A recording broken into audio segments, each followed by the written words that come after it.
Okay, welcome class. So if you look on the board, the first thing, there's a do now. So on these sheets of paper that I'm handing out to you, I just want you guys to take like 3 minutes to answer that question there. Okay. So it's an individual, not to talk to your partner, but just to write that do now. If you guys cannot see that, let me know. If you're having trouble with that. I'll just read it just in case. So it says on a half sheet of paper, describe the nervousness that you or someone else experienced in expressing how much you or they like someone. So that'll be you. Can be someone else you know, a friend, a relative. So just take a couple minutes to do that.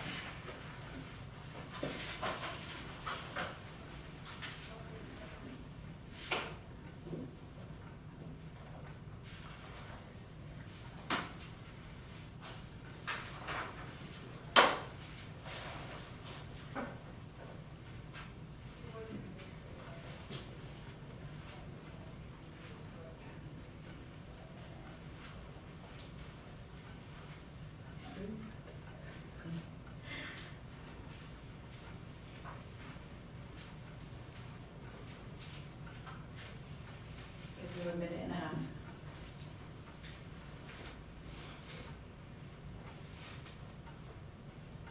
If you're done, you can just look up at the board. Oh, you guys are finished. Thank you.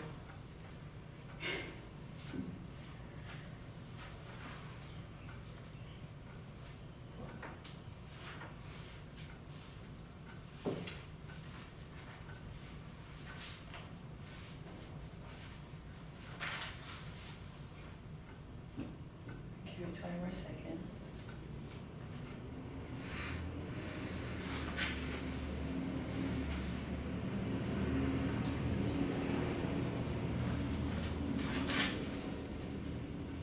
Okay, so I'm gonna ask each of you guys to share. If you guys don't feel comfortable sharing, let me know, and we can skip over you. So we're gonna start with Kikoa. I put anxiety, possible answers. Anxiety? Yeah, of course. You see someone you like, or they're walking past you, you're like, oh, there they are. Or I don't know, maybe that's different anxiety you get. That's probably what I get. What about you, Shane? Okay, I wrote a sentence. Yeah. So when my daughter has a crush on someone, she gets so nervous that she hides it from everyone at home. Have you done that? Do you do the same thing when you were a kid? Do you remember or no? No. Well, kind of.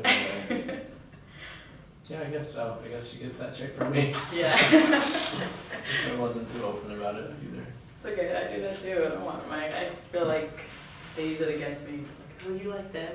They'll go up and tell them, my sister likes you. It's kind of nerve-wracking. What about you, Jack? I'm just still writing, but you can just share a little bit of what you wrote. Yeah. The nervousness was like a jittery chipmunk that bounced around in my innards, causing a vast repulsion of strain and agony, making my head break out in sweat, and each detail around me seemed to be heightened, making me feel small and insignificant, until it happened. Wow, that's a lot of great imagery there and language use. So thank you. So let me just go over what we're going over today, the agenda. So we're first going to go over our objectives. After we're done with that, we'll talk about some approaches to understanding. And then we'll look at a poem called Oranges by Gary Soto and kind of dive into that. After which we'll just have the exit ticket and homework. Okay, so our objective, we have 2 objectives. And Shane, can you read that? It's actually students. Okay. Number 2. Can you read both of the bullet points? Ask 2 insightful questions. Share 1-2 pieces of text evidence to highlight a theme in the poem Oranges. Okay, exactly. So we're going to ask 2 insightful. Okay, so there's a little vocab. Insightful. You guys know what that means? What does insightful mean?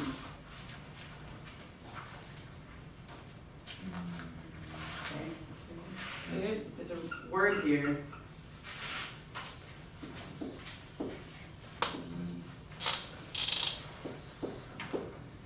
Sight? What does that have to do with sight?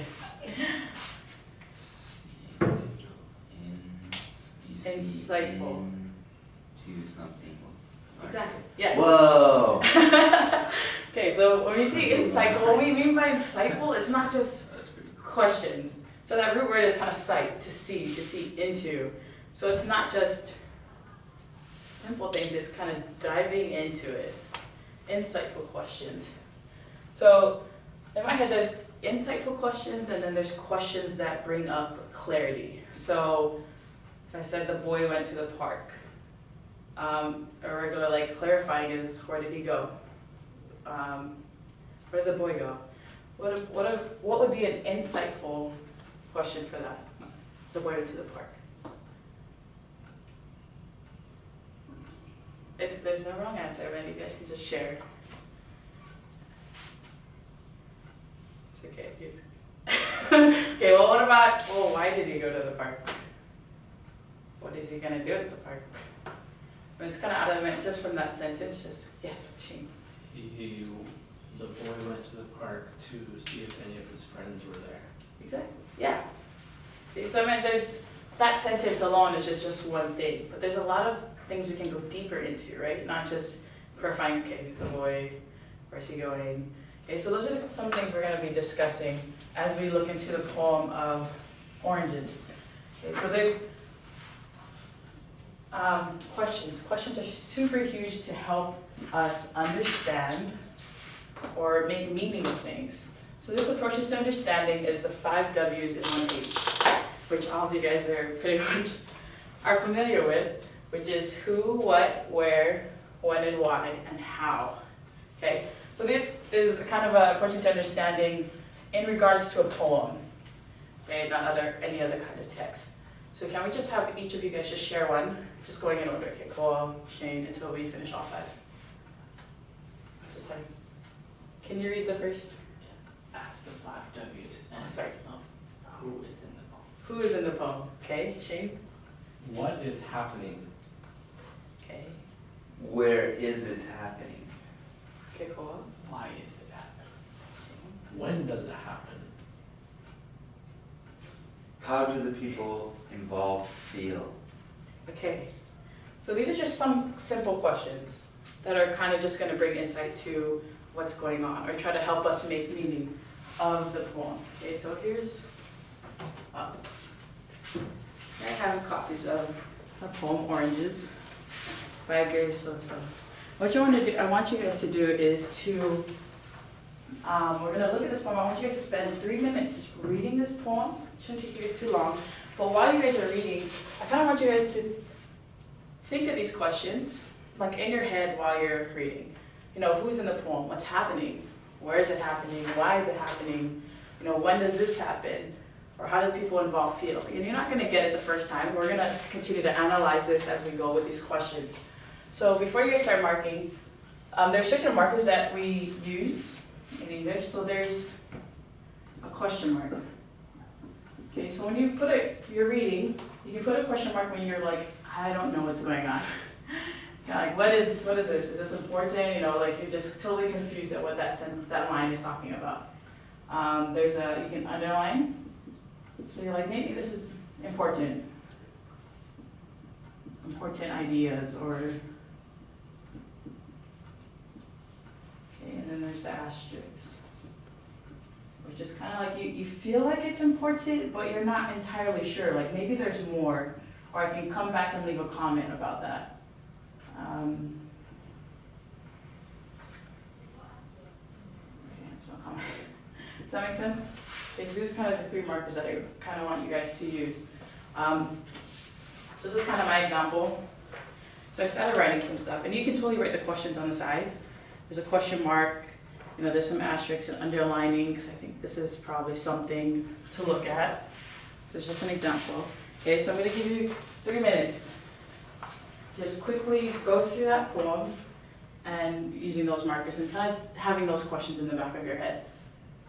Okay, and your time starts now.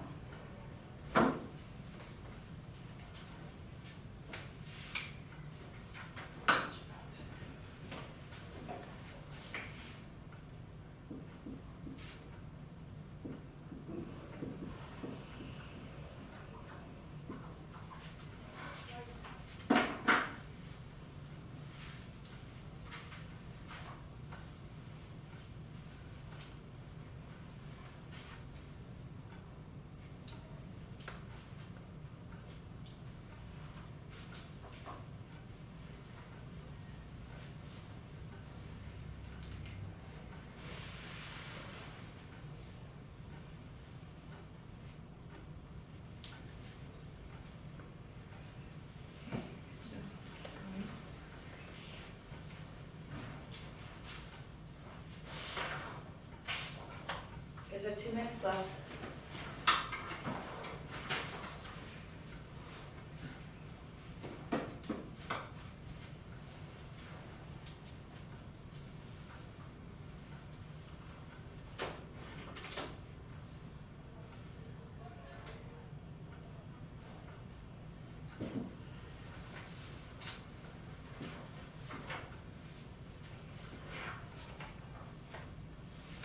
If you guys do finish before the time, just please look forward towards the board so I know you guys are finished.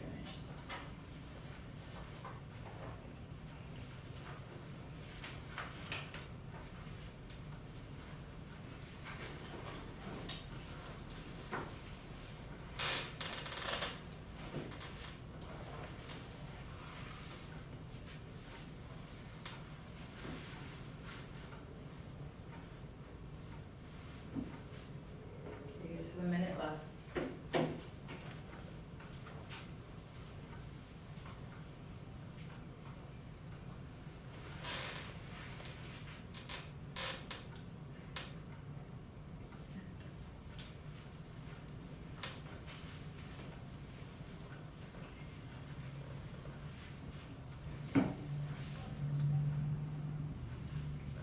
Almost.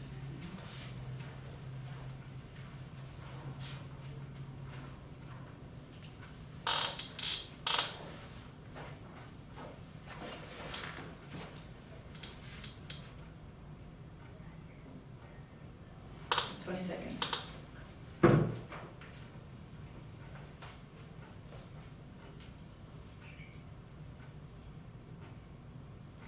Ten seconds.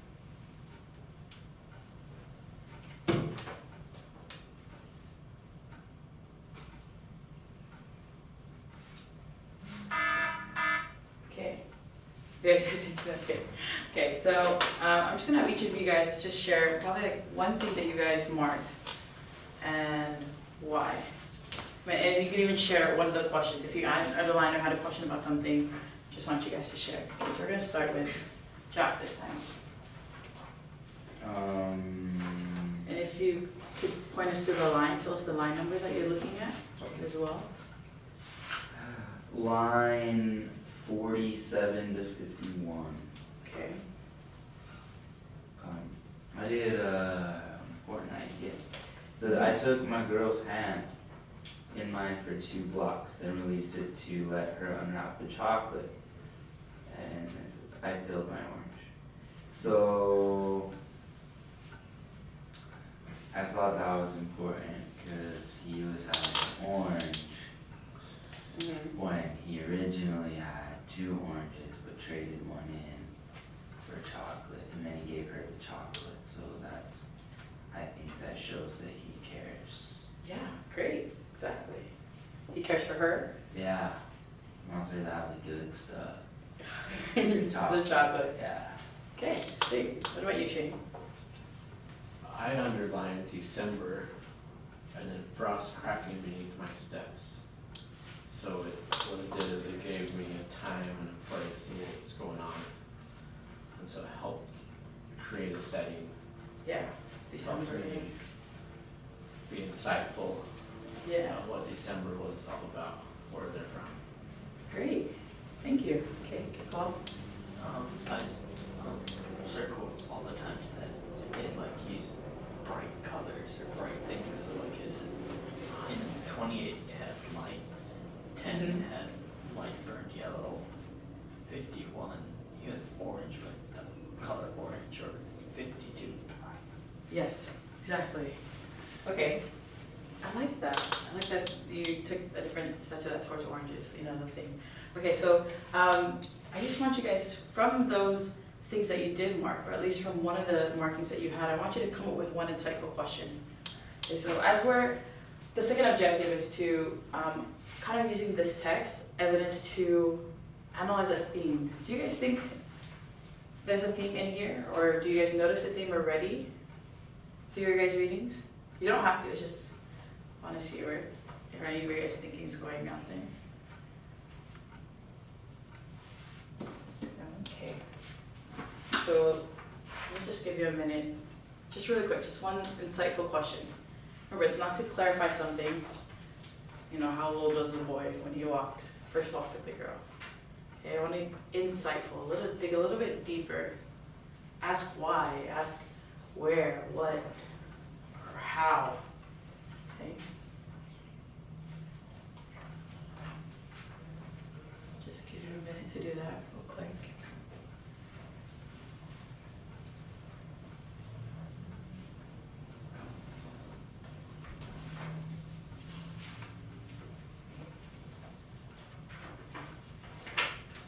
Just as you guys are writing, there are so many little details in this poem, and that's one of the things that poets use, is they kind of take things, everyday things, like walking, or just details of a house, or the interaction with the girl, and he kind of uses that to portray a deeper meaning.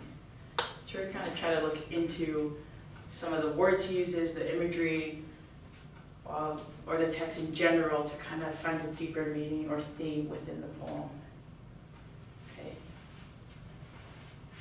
So Shane, do you want to share your insightful question? Yes. Can you share that, please? Why were 2 oranges so important to him in his journey to the girl's house?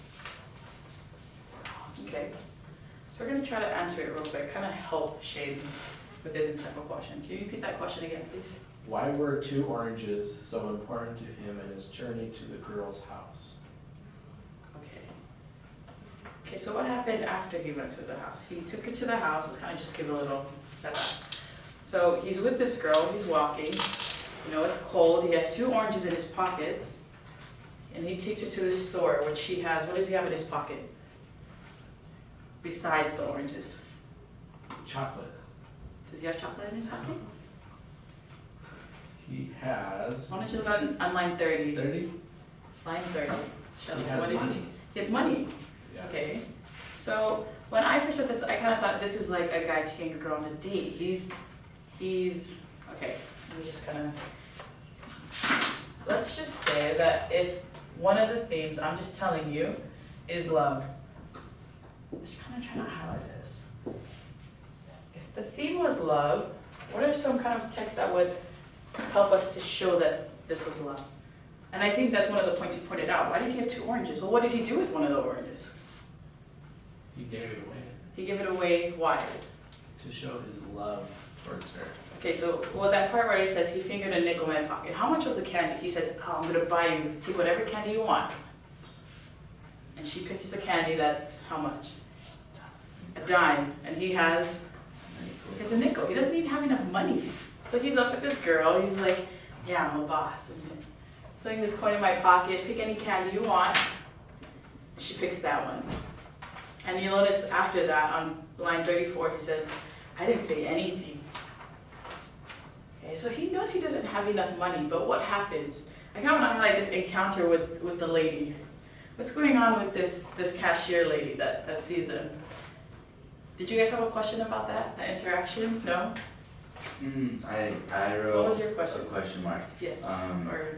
Because so it says that he put the orange and a nickel, Yes. and the lady just looked at him, like their eyes met, and she knew, it says very well what it was all about. Okay. So if I told you this theme was love, does that kind of help you make sense of what that encounter? Actually, yes.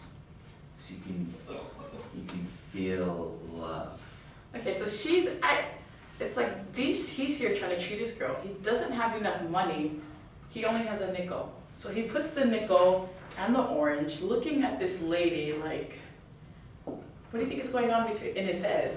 It's like, please accept this. Exactly. Please accept this. I don't have enough money, so here's an orange and here's a nickel. And he's kind of, and held them. The lady's eyes met mine and held them. So it's kind of like when I picture it, it's just like, he's placing it there, holding your eyes like, please accept this. Don't make me look like a fool in front of this girl that I'm taking with, I'm trying to treat her. And she does, right? So, there's two different types of love in this poem. There's that romantic love between him and the girl, and this kind of agape love. Do you guys know what agape is? Mm-mm. So agape love, kind of like another vocab, but is like brotherly love, or like a Christian kind of like, you know, you're helping out of that kind of love. So that's kind of his relationship with the cashier. You know, he makes that eye contact. He's like, please just help me, you know, kind of give me the love, accept the orange, okay? And he does. And it kind of continues on. Okay, so, Kiko, what was your insightful question? Why does he use the word fire? Why does he use the word fire? Which is exactly what I wanted to get into. We're just gonna wrap this up with your question, okay? So, have you guys ever contrast something to make it bright, like seem different? Ooh, Like what? Instagram photos. Okay, so let me give you an example. So if you have an orange or like something that's very bland or something, or just not all of it, you put like sugar on it or put something on it to make it seem even sweeter. Or if you have a tall person and a short person, if I had someone that was this height next to me, I would seem way taller, right? But if I had someone that was like up to my shoulder, would it seem as tall? Mm-hmm. Okay, so that's kind of what I wanted to focus on in line 45. It says, a few cars hissing past, fog hanging like old coats between the trees. So this kind of cold theme, I like, because he talks about the fire, right, in that last sentence, or towards the end. I peeled my orange that was so bright against the gray of December. So it's kind of like a juxtaposition. It's a contrast of two different things to kind of make it seem more of what it is. So he kind of uses that, this cold, you know, fog, December, to contrast with the warm, the orange, the bright, this fire. And this fire kind of is a symbol of his love for the girl. So he's opening this, I have this fire in my hand, this love that's going on, that's burning inside me, but it's so much more evident because of the contrast from the cold to the fire. Does that make sense? Do you guys see that? And I guess just, okay, yeah, so, sorry. So throughout this whole thing, there are so many more examples, text examples to kind of show and highlight this theme of love, whether it be the interactions with the guy and the girl, just these details, and that's what I want you guys to look at. And that's your homework for tonight, is to write a paragraph kind of explaining Gary Soto's strategy of bringing out the theme of love within the poem. Okay, so that's your homework. I want you guys to really continue to ask those insightful questions as you continue reading this maybe 2 times over, and write that paragraph using specific examples in the text to kind of show the theme of love throughout the poem. And just remember, quick note, when you guys are citing in your paragraph, make sure you guys use parentheses and write line and then whatever line. That's always good when you're writing. It's a really good tip, is to always cite where your evidence is coming from. Okay? You guys have any questions? Okay, thank you guys. See you guys next time.